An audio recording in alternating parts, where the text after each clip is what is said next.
Hello everyone, good morning, welcome back to my channel. তোমার সাথে কেমন আছো? আজকে তোমার সাথে খুব ভালো আছো, তো আমিও ভালো আছি। আজকে হচ্ছে শুক্রবার, এখন বাজে সকাল 7:30। ঘুম থেকে উঠেছি অনেক সকালে, কাজ বাজ শেষ করে এখন হচ্ছে স্নান করা হয়ে গেছে, ভাত বসিয়েছি, সবজি বসিয়েছি বলতে বাজার থেকে ঘন্ট রান্না করছি। ভাত সবজি দুটোই প্রায় হওয়ার মধ্যে।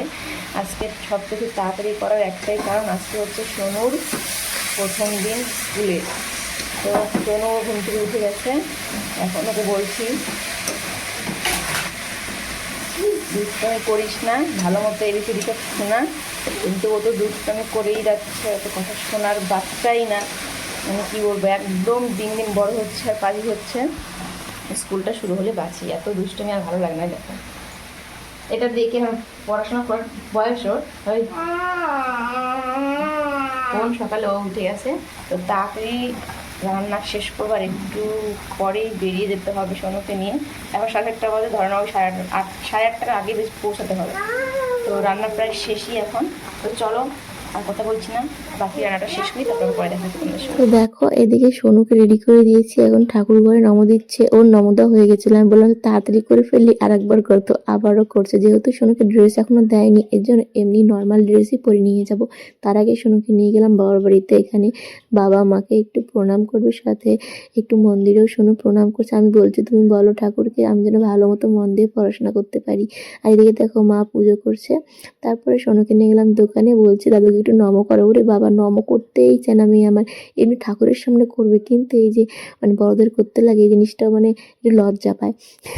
তো তারপরে দেখো সোনুকে নিয়ে চলে এলাম হচ্ছে স্কুলে। আর এখানে অনেক ছোট ছোট বাচ্চা, তাদের বাবা মা সবাই আছে। আর সোনু শুধু দেখছে তাকিয়ে তাকিয়ে, কে কত ছোট, আর শুধু বলে বাচ্চা কাচ্চা, যেন সোনু অনেক বড় হয়ে গেছে। আর সবাই অনেক ছোট বাচ্চা কাচ্চা, কথা শুনে না হাসি পায়। আর এদিকে দেখো সবাই সবার বাচ্চাকে নিয়ে চলে যাচ্ছে ক্লাসরুমে। দিকে সোনুকে বসিয়ে দিলাম। আর এখানে দেখো কত ছোট ছোট বাচ্চারা। এদিকে ওই যে দেখতে পাচ্ছ, এই যে এটা হচ্ছে সোনাদের নতুন ম্যাম। আর এই জানো আমার কিন্তু ফ্রেন্ড হয়, আমরা একই টিউশনিতে পড়তাম। তো একদিকে ভালোই হলো।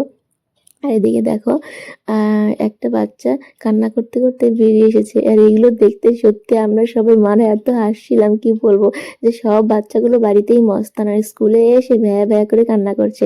আমার তো ভীষণ ভয় হচ্ছিল শোনো না কান্না করলে হয়। তারপরে দেখি ও বাবা আরো বেরিয়ে এসেছে মা মা করে। আমাকে একজন বলে কি তোমাকে কি ভিতরে গিয়ে কামড়ে দিয়েছে, এই জন্য কান্না করছে। এই কথাগুলো শুনে আমরা যা হাসছিলাম সত্যি। আর আমার তখন মনে হচ্ছিল আমার সোনুটা যে কি করে কে জানে। তারপরে ভাবছিলাম সোনু তো কান্না করবো না ঠিকই, কিন্তু অন্যদের কান্না দেখে মনটা খারাপ হতেও পারে। আর জানো এই সব বাচ্চাগুলো কিন্তু 3 বছর 3.5 বছর এরকম, কিন্তু তার মধ্যে সোনু একটু বড়, আর কয়েকজন আছে সোনুর থেকে বড়, কিন্তু সোনু এদের থেকে একটু বড়। এর জন্য সোনুর মাথায় একটু বুদ্ধি হয়েছে যে কান্না করা যাবে না। আসলে আমি 1 বছরের মতো হতে চলছে সোনুকে টিউশনি দিই, আর ওকে এই অভ্যাসটা করে নিয়েছি যে মাকে ছাড়া থাকতে হবে। এর জন্য সোনুর কোনো অসুবিধা হচ্ছিল না। এখানে দেখো যারা কান্না করছিল তাদেরকে খেলাচ্ছিল। আর এই যে এই স্যারটি আছে ইনি কিন্তু ভর্তির দিকটা দেখে আর কি, ভর্তি নেয়। তো আর এখানে বসে থাকতে থাকতে চলে এলো ছুটির সময়। আর এদিকে দেখো ছোট ছোট বাচ্চাগুলো খেলছে। আর ওদিকে ওই যে যারা ক্লাস করছিল তাদের হচ্ছে ছুটি হয়ে গেছে। ক্লাস বলতে আজকে শুধু খেলাধুলা এগুলোই তো করিয়েছে। আর চকলেট দিয়েছে সোনুতে, এতে অনেক খুশি। তো এখন আমরা সব মারা যাচ্ছি বাচ্চাদের কাছে। আর তারপরে আমি গিয়ে দেখি সোনু সবার আগে দাঁড়িয়ে আছে, আর তাকে তাকে দেখছে। আমার তো ভাবছিলাম যে সব মারা ধরো বাচ্চা যারা কান্না করছিল তাদের কাছে যাচ্ছিল, আর সোনু ভাবছিল নাকি যে মা চলে গেছে। তা আমি একবার দেখে এসেছিলাম, দেখি সোনু চুপ করে বসে আছে। আর এখন সোনু আমাকে বলছে মা আমি খেলা করবো, ভাবো ওরা খালি। হয়ে গেছে, এখন খাচ্ছে সোনু, আবার বলে এখন খেলবে। তো টিফিনটা খেয়ে শেষ করতে পারিনি বলে বাইরে এসে খেয়ে শেষ করলো। আর এখানে দেখো বলছে মা আমি এখন এগুলোতে চড়বো। আমি সোনুকে বলছি এগুলো অনেক ছোট বাচ্চারা বসে খেলা করে, তুমি তো এখন একটু বড় হয়ে গেছো, তুমি এগুলোতে খেলতে পারবে না, তুমি দোলনায় বসো। তারপরে সোনু একটু খেলে দোলনায় বসে পড়ছে। আমি বলছি মারে এবার তো বাড়ি চল। সোনু বলছে বাড়ি যাবে না, ওনাকে আরো খেলবে। আসলে ও কান্নাকাটি করে ঠিকই, কিন্তু ক্লাসরুমে থেকে ভাবছে কখন আমি বাইরে যাবো, তারপরে একটু খেলবো। মানে খেলাধুলার দিকে না সোনু একটু বেশি মানে মন আর কি। তবে পড়াশোনার দিকেও বলে পড়াশোনা করব তারপরে খেলাধুলা করব। এরপরে দেখো আমি চলে এসেছিলাম বাড়িতে সোনুকে নিয়ে। আর এখানে একটু দেখা টেখা করে চলে গেছিলাম হচ্ছে আবার সোনুদের বাড়িতে, মানে আমাদের নিজের বাড়িতে। এখানে এসে দেখি বাড়িঘর একদম এলোমেলো। দেখো তারপরে দেখো রাস্তা দিয়ে সোনু হেঁটে হেঁটে নাচতে নাচতে বাড়িতে যাচ্ছে। সোনু তো ভীষণ খুশি, স্কুল খুলেছে, কত আনন্দ, কত মজা, কত ছোট ছোট বাচ্চা স্কুল যাবে, পড়াশোনা করবে, আর খেলা করবে, এতেই সোনুর মজা দ্বিগুণ। তো এরপরে বাড়িতে এসে সোনুকে স্নান টান করিয়েছি, খাইয়ে টাইয়ে ঘুম পাড়িয়েছি, এরপরে একদম বিকেলে চলে যাই বাড়িতে। এই গাছগুলো কে কে চেনো? এই গাছগুলোর নাম হচ্ছে রাধুনি। কত বড় বড় হয়ে গেছে দেখো। আর এখানে দেখো আলু গাছ, একটা আলু আছে, এই যে ধরছে আলু, উঠাবো ভাবলাম তোমাদেরকেও দেখাই। চলো কি কয়টা আলু ধরছে একটা গাছে, ওরে ছোট্ট দেখো কত। এটা দেখি, এটা দেখি, এটা বড় হোস, বড় বড় বড়। একটাই মানে একটু বড় সাইজ। দেখি এটার মধ্যে নাইগা, থাকতেও পারে, পরে দেখতে হবে হাত দিয়ে। ওরে বাবা দেখো।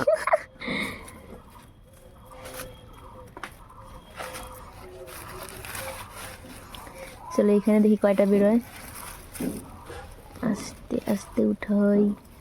ওরে বাবা, ইরি বাবরি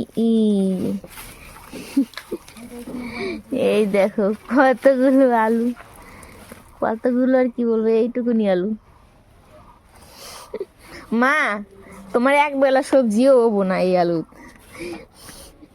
গাছগুলো দেখো এত বড় বড়, আর তার মধ্যে থেকে আলু বেরোলে এইটুকু দেখো কইটুকু। কতই যে ভাঙাচোরা জিনিস আমাদের বাড়িতে দেখো।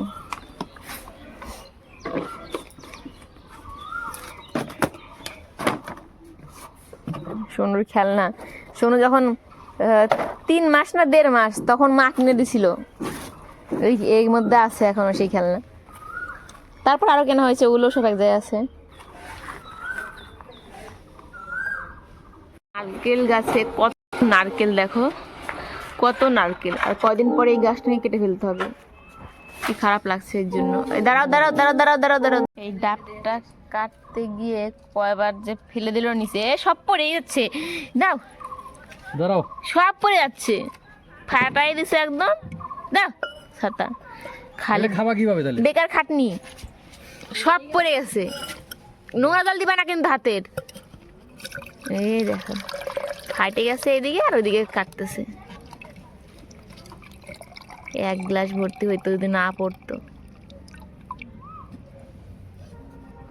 আর নাই জল, আর আমার হাতে ব্যথা লাগবে, পড়ে যাবে গ্লাসের, তার জল নাই। হ্যাঁ কাটো, দেখো ভিতরে ডাব আছে না, ইয়ে আছে নাকি, কচি কচি নারকেল আমার খাইতে ভালো লাগে। মনে তো হয় না আছে বলে, কি যে হয় দেখো। চল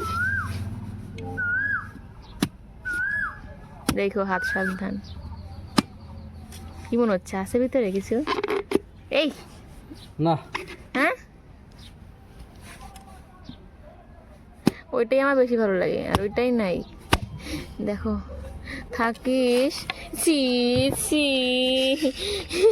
মুচির কাপড়ের লুচি জোটে না, আছে তো, আমি খাবো এটাই, আছে হালকা হালকা, দেখবা দেখো, এই দেখো আছে আছে আছে, এই যে কত আছে, আমি ওইটাই খাবো, আমার ওইটা বেশি ভালো লাগে।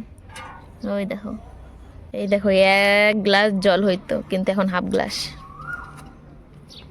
ওইটুকুন আছে, ওটাই খাবো আর কি।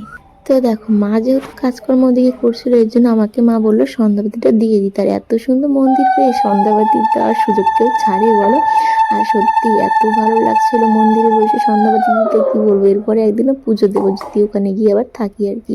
তো দেখো সন্ধ্যাবাতি দিচ্ছিলাম, কিন্তু আমাদের ঠাকুরঘরটা না এখন একটু এলোমেলো আছে, কারণ সব ঠাকুর এক ঘরে রাখা আছে, যেহেতু বাড়ি একদম এলোমেলো ভাঙাচোরা একদম একটা অবস্থায়, এর জন্য। কিন্তু তবুও ঠাকুরগুলো এত সুন্দর একটা মন্দিরে এসেছে, এতেই আমরা অনেক খুশি। তো ভগবান চাইলে সব আস্তে আস্তে হবে, তাই না? তো দেখো আমার সন্ধ্যাবাতি দেওয়া হয়ে গেল, আর মনে একটা কি শান্তি যে লাগছিল, কি সুন্দর লাগছিল ঠাকুর ঘরে বসে থেকে, সত্যি কি বলবো।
10টা বেজে গেছে, আর ওই যে শোনো এখন ভাত খাচ্ছে।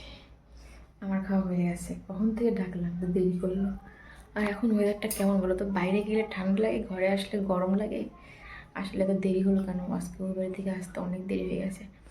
9:30টার দিকে আসলাম, এসে একটু কিছু বানালাম, ভাত ছিল, একটু ভাজা পোড়া বানালাম যেহেতু শুক্রবার, আর সোনার আজকে স্কুল ছিল, সেই সকালে রান্না করেছিলাম আর এখন একটু করলাম। আর এখন খেয়ে দেখুন, কালকে সোনার স্কুল নেই। তো সোনুর বাবার খাওয়া হয়ে গেছে, আমার খাওয়া হয়ে গেছে, ও শুয়ে পড়েছে। এদিকে আমি আর সোনু আছি রান্না করে। সোনুর খাওয়া হয়ে গেলে দিব ঘুম।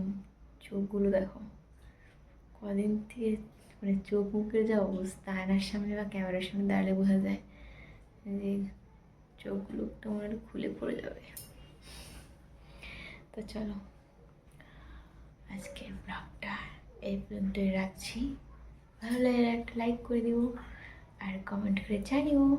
তোমরা যারা নতুন তারা চ্যানেলটি সাবস্ক্রাইব করে পাশে থাকো, যারা ফেসবুক থেকে দেখো তারা আমাকে ফলো করে দিও নতুন নতুন ব্লগের জন্য। তো চলো আজকের মতো টাটা, গুড নাইট, দেখা হবে আবার নতুন ব্লগে। সবাই ভালো থেকে সুস্থ দেখো।